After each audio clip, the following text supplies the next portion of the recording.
Hi friends, നമസ്കാരം. അപ്പോൾ പാലക്കാട് ഉപതെരഞ്ഞെടുപ്പുമായിട്ട് ബന്ധപ്പെട്ട് ഒരുപാട് പേര് കമന്റ് ബോക്സിലും അല്ലാതെ ഇപ്പൊ കമ്മ്യൂണിറ്റിയിലൊക്കെ മെസ്സേജ് ഇടുമ്പോഴും ഇൻസ്റ്റയിലൊക്കെ മെസ്സേജ് അയച്ച് ചോദിച്ചൊരു കാര്യമാണ് ഈ പാലക്കാട് ഇപ്പൊ സുരേഷ് ഗോപിക്കും അതുപോലെ തന്നെ ജോർജ് കുര്യനും ഒരു സ്വീകരണമൊക്കെ ഉണ്ടായിരുന്നു. ആ സ്വീകരണത്തിൽ ശോഭാ സുരേന്ദ്രൻ കത്തിക്കേറി സുരേഷ് ഗോപി കിട്ടിയ സ്വീകാര്യത എന്ന തൃശ്ശൂര് ഞാനിങ്ങ് എടുക്കുക എന്ന രീതിയിൽ പാലക്കാട് എടുക്കണം എന്ന രീതിയിൽ സംസാരിച്ചപ്പോൾ പാലക്കാട് കേന്ദ്രീകരിച്ച് സുരേഷ് ഗോപി ഇറങ്ങിയാൽ BJPയുടെ വിജയസാധ്യത എങ്ങനെയാണ്? കഴിഞ്ഞ നിയമസഭാ ഇലക്ഷന് 3000-ൽ പരം വോട്ടുകൾക്ക് മാത്രം പരാജയപ്പെടുകയും ലോക്സഭ വന്നപ്പോൾ 90,000 ആവുകയും ചെയ്തു. എങ്ങനെയായിരിക്കും വിജയത്തിന്റെ ഒരു ഫോർമുല? ആരായിരിക്കും BJPയുടെ സ്ഥാനാർത്ഥി? BJP വിജയിക്കുമോ? കോൺഗ്രസിന്റെ സാധ്യത എങ്ങനെയാണ്? CPMന്റെ സാധ്യത എങ്ങനെയാണ്? ഇക്കാര്യങ്ങളൊക്കെ ഒരുപാട് ആളുകൾ ചോദിച്ചതുമായിട്ട് ബന്ധപ്പെട്ടപ്പോൾ അതിനൊരു ഉത്തരമായിട്ടൊരു വീഡിയോ ചെയ്യാമെന്ന് തീരുമാനിച്ചതാണ്. അപ്പൊ ഒന്നാമത് സുരേഷ് ഗോപി നമുക്കറിയാം 2 വട്ടം അവിടെ തോറ്റിട്ട് ജയിച്ച ഒരാളാണ് തൃശ്ശൂര്. അപ്പൊ അതിന്റെ ഒരു സ്വീകാര്യത ഉണ്ട്. പിന്നെ അദ്ദേഹം രാഷ്ട്രീയക്കാരനായിട്ട് എനിക്ക് ഇതുവരെ തോന്നിയിട്ടില്ല. അദ്ദേഹം ഒരു സിനിമാ നടൻ അല്ലെങ്കിൽ എങ്ങനെയാണോ സിനിമയിൽ ഒരു ക്യാരക്ടറായിട്ട് അഭിനയിക്കുന്നത് അതിന് അദ്ദേഹത്തിന് കൃത്യമായിട്ട് പറഞ്ഞു കൊടുക്കുക ആളുണ്ട്. അതിന്റെ ഒപ്പം അദ്ദേഹത്തിന്റെ കുറച്ച് കാര്യങ്ങളെ വെച്ചിട്ട് അദ്ദേഹം പെർഫോം ചെയ്യുകയാണ്. നമ്മുടെ പൊതുമധ്യത്തിൽ അദ്ദേഹം പെർഫോം ചെയ്യുകയാണ്. ആ പെർഫോമൻസിന് കയ്യടി കിട്ടുന്നുണ്ട്, വിമർശനവും കിട്ടുന്നുണ്ട്. അപ്പൊ ആ രീതിയിൽ സുരേഷ് ഗോപി പോവുകയാണ്. പിന്നെ പാലക്കാട് വിഷയം, പാലക്കാട് നമുക്ക് അറിയാം, ഇവിടെ ഒരുപാട് പട്ടികജാതി ആളുകളുള്ളതാണ്, ആദിവാസികളുള്ള ഒരു മേഖലയാണ്. അതുപോലെ തന്നെ പാലക്കാട് ഒരു മെഡിക്കൽ കോളേജ് ഉണ്ട്. അത് വിദ്യാഭ്യാസ വകുപ്പിന്റെ ആരോഗ്യ വകുപ്പിന്റെ കീഴിലല്ല, പട്ടികജാതി വകുപ്പിന്റെ കീഴിൽ പ്രവർത്തിക്കുന്ന ഒരു മെഡിക്കൽ കോളേജാണ്. അതുകൊണ്ട് തന്നെ ഒരുപാട് അസൗകര്യങ്ങളും നിലവിൽ ആ മെഡിക്കൽ കോളേജ് ഉണ്ട്. അസൗകര്യങ്ങളൊക്കെ പുതുക്കിക്കൊണ്ട് വരുന്നുണ്ട്. ഇപ്പോൾ മെഡിക്കൽ കോളേജിലെ കുട്ടികൾ ഉൾപ്പെടെ സമരത്തിലൊക്കെ ഈ അടുത്ത കാലത്ത് ഉണ്ടായിരുന്നു. അപ്പോൾ അത്തരം കാര്യങ്ങളൊക്കെ സുരേഷ് ഗോപി ഇടപെടാനുള്ള സാധ്യത വളരെ വലുതാണ്. ഇതൊക്കെ ഫോക്കസ് ചെയ്തിട്ടായിരിക്കും അവർ BJP ഇലക്ഷനിലേക്ക് പോവുക. അതുപോലെ തന്നെ സ്ഥാനാർത്ഥിയായിട്ട് ഇപ്പോൾ കൃഷ്ണകുമാർ പാലക്കാട് നിന്ന് ഇപ്പോൾ ലോക്സഭയിൽ പരാജയപ്പെട്ട ആളാണ്. അദ്ദേഹം ഒച്ചേർ വർദ്ധിപ്പിച്ചു. പക്ഷെ അദ്ദേഹം കഴിഞ്ഞ നിയമസഭയിൽ മത്സരിച്ചത് മലമ്പുഴയിലാണ്. അവിടെ അദ്ദേഹത്തിന് 2ാമത് വരാൻ സാധിച്ചു. അപ്പൊ അദ്ദേഹത്തെ പാലക്കാട് പരീക്ഷിച്ചാൽ എത്രത്തോളം വിജയിക്കും എന്നുള്ള കാര്യത്തിൽ BJPയിൽ തന്നെ ആശയക്കുഴപ്പമുണ്ട്. BJP ഒരു തവണ ഉണ്ണിമൂന്തനെ പരീക്ഷിക്കാമെന്ന് വിചാരിച്ചു. അതുപോലെ തന്നെ സന്ദീപ് വാര്യരെ വിചാരിച്ചു. ഇപ്പൊ ശോഭാ സുരേന്ദ്രന് പോലും സാധ്യതയുണ്ട്. കാരണം ശോഭാ സുരേന്ദ്രനൊക്കെ പാലക്കാട് നിന്ന് ആദ്യം വോട്ട് വർദ്ധിപ്പിക്കുന്ന ശോഭാ സുരേന്ദ്രനാണ്. അപ്പൊ ശോഭാ സുരേന്ദ്രന് കഴിഞ്ഞ ദിവസമൊക്കെ നടത്തിയ പ്രസംഗം ഉണ്ടായിരുന്നു. അന്ന് ഇപ്പോ ജോർജ് കുര്യനെ തടഞ്ഞതുമായിട്ട് ബന്ധപ്പെട്ട് അവരെയൊക്കെ BJP കൊണ്ടുവരുന്ന രീതിയിലൊക്കെ കയ്യടി മേടിച്ചൊരു പ്രസംഗമൊക്കെ പാലക്കാട് നടത്തിയിട്ടുണ്ടായിരുന്നു. അപ്പം ശോഭാ സുരേന്ദ്രനും സാധ്യതയുണ്ട്. ഇനിയിപ്പോ ഈ ഓപ്പോസിഷൻ ഇപ്പൊ സന്ദീപ് വാര്യരോ ശോഭാ സുരേന്ദ്രനോ അല്ലെങ്കിൽ ശ്രീ കൃഷ്ണകുമാറോ ഒക്കെ ആരിലും ഒരാളായിരിക്കാം BJPയുടെ സ്ഥാനാർത്ഥി. ഇപ്പൊ ആരിൽ വന്നാലും BJPക്ക് സ്വാഭാവികമായിട്ട് ഒരു മുൻതൂക്കം നമുക്ക് വേണമെങ്കിൽ പറയാം. വിജയിക്കാൻ സാധ്യതയുണ്ട്. കാരണം അവർക്ക് കേന്ദ്ര ഭരണമുണ്ട്, കേന്ദ്ര മന്ത്രിമാർക്ക് ഇവിടെ ക്യാമ്പ് ചെയ്യാം, അതുപോലെ ധാരാളം പണം ഉപയോഗിക്കാം.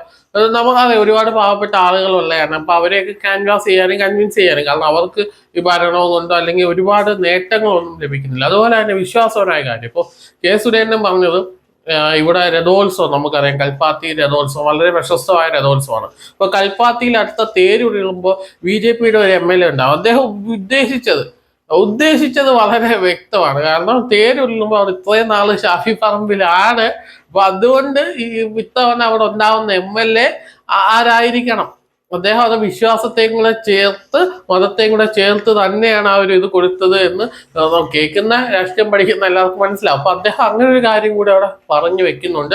രഥോത്സവത്തിന് BJP MLA വേണം എന്നൊരു കാര്യം പറഞ്ഞ് വിശ്വാസികളെ കൂടെ കയ്യിലെടുക്കുക അദ്ദേഹം, അല്ലെങ്കിൽ ഒരു വർഗീയ ധ്രുവീകരണത്തിന് സുരേന്ദ്രൻ തുടക്കം ഇട്ടിട്ടുണ്ട്. അത് മുതലാകുമോ എന്നുള്ള കാര്യം നമുക്ക് നോക്കാം. ഇനിയിപ്പോ കോൺഗ്രസിന്റെ പരിശോധിച്ചാൽ കോൺഗ്രസിന്റെ രാഹുൽ മാങ്കൂട്ടത്തിന് തന്നെയാണ് സാധ്യത. കാരണം രാഹുൽ മാങ്കൂട്ടം ആവുമ്പോൾ ഒരു കാര്യം, അദ്ദേഹത്തിന് സുരേഷ് ഗോപിയുടെ കാര്യം പറഞ്ഞ പോലെ തന്നെ നല്ല രീതിയിൽ പ്രസന്റ് ചെയ്യാനറിയാം. ഒരു ക്യാമ്പയിൻ സ്റ്റാർട്ട് ചെയ്യാനും ക്യാമ്പയിൻ പ്രസന്റ് ചെയ്ത് കൊണ്ടു നടക്കാനും അദ്ദേഹത്തിലേക്ക് ആളുകളെ ഫോക്കസ് ചെയ്യിക്കാനുള്ള കഴിവ് രാഹുൽ മാങ്കൂട്ടത്തിനുണ്ട്. നന്നായിട്ട് സംസാരിക്കാനുള്ള കഴിവുണ്ട്, വിലയിരുത്താനുള്ള കഴിവുണ്ട്. ആ ഒരു കഴിവ് കൊണ്ട് അപ്പോൾ എതിരാളികൾ ഞാൻ ഇവരെയാണ് എതിർക്കുന്നത്, അവരെ എതിർത്തുകൊണ്ടേ ഇരിക്കും അതൊരു നെഗറ്റീവായിട്ട് എനിക്ക് തോന്നിയിട്ടാണ്. നമുക്ക് രാഷ്ട്രീയ എതിരാളികൾക്ക് അപ്പുറത്തേക്ക് അദ്ദേഹം എതിരാളികളെ ലൈഫ് ലോങ് എതിരാളികളായിട്ട് കാണാനായിട്ട് എനിക്ക് തോന്നി. ഇടതുപക്ഷത്തെ ആണെങ്കിലും മറ്റ് മുസ്ലിം സംഘടനകളൊക്കെ അദ്ദേഹം ഭയങ്കര തീവ്രമായിട്ട് എതിർക്കുന്നത് കണ്ടിട്ടുണ്ട്. അത്രയ്ക്ക് തീവ്രമായിട്ട് എതിർക്കേണ്ട കാര്യങ്ങളൊന്നുമില്ല.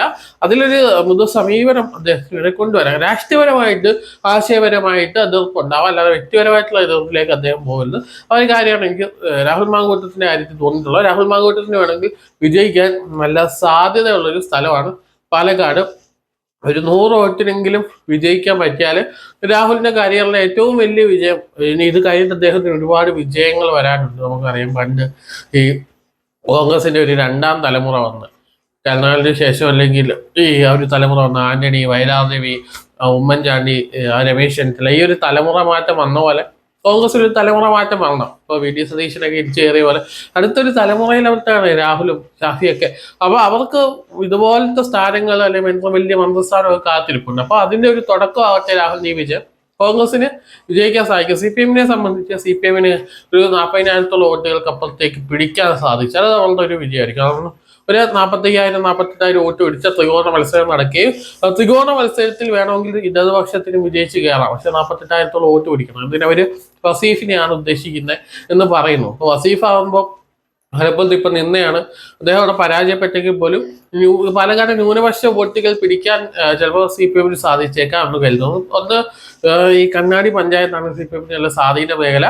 അവിടെ വോട്ടുകൾ പുറത്തു പോവാതിരുന്ന CPM-ന് ശക്തമായ ഒരു മത്സരം കാഴ്ചവെക്കുക. എൻ്റെ ഒരു കാഴ്ചപ്പാടിൽ ഒരു BJP വേഴ്സസ് കോൺഗ്രസ് മത്സരത്തിന് നല്ല സാധ്യതയുണ്ട്. സുരേഷ് ഗോപിയൊക്കെ വന്ന് കുറെ കാര്യങ്ങൾ പറയുന്നു. അദ്ദേഹത്തിന് അത് നടപ്പാക്കാൻ പറ്റിയില്ലെങ്കിൽ അദ്ദേഹത്തിന് പരാജയമായിരിക്കും. എന്നാലും രാഹുൽ മാങ്കൂട്ടം ആണെങ്കിൽ അദ്ദേഹത്തിന് നല്ലൊരു മുൻതൂക്കം നിലവിലുണ്ട്. അതുപോലെ തന്നെ BJP സ്ഥാനാർത്ഥി ഈ 3 പേരിൽ ഒരാളാണെങ്കിലും അത് ഇടിച്ചു കയറാൻ പറ്റുന്ന ഒരു ഇതാണ്. അപ്പൊ എന്തായാലും BJP അറിയാലോ, ഒരു വർഗീയവാദം ഉൾപ്പെടെയുള്ള വർഗീയതയൊക്കെ ഇളക്കി വിട്ട് വിജയം പിടിക്കാൻ ശ്രമിക്കുമ്പോൾ അതിനെ എതിർക്കുന്ന ശക്തമായ സ്ഥാനാർത്ഥി വേണം. രാഹുലിന് അത് സാധിക്കുമെന്ന് വിചാരിക്കുന്നു. എന്തായാലും പ്രിയങ്കയൊക്കെ വയനാട്ടിൽ വരുന്നത് കൊണ്ട് ആ ഒരു ഓളമൊക്കെ പാലക്കാട് അടിക്കും. കോൺഗ്രസിനാണ് നിലവിൽ സാധ്യത എന്ന് തന്നെയാണ് ഞാൻ മനസ്സിലാക്കുന്നത്. വീഡിയോയെ കുറിച്ചുള്ള അഭിപ്രായം തീർച്ചയായും കമന്റായി രേഖപ്പെടുത്താം. മറ്റൊരു വീഡിയോ കാണാം.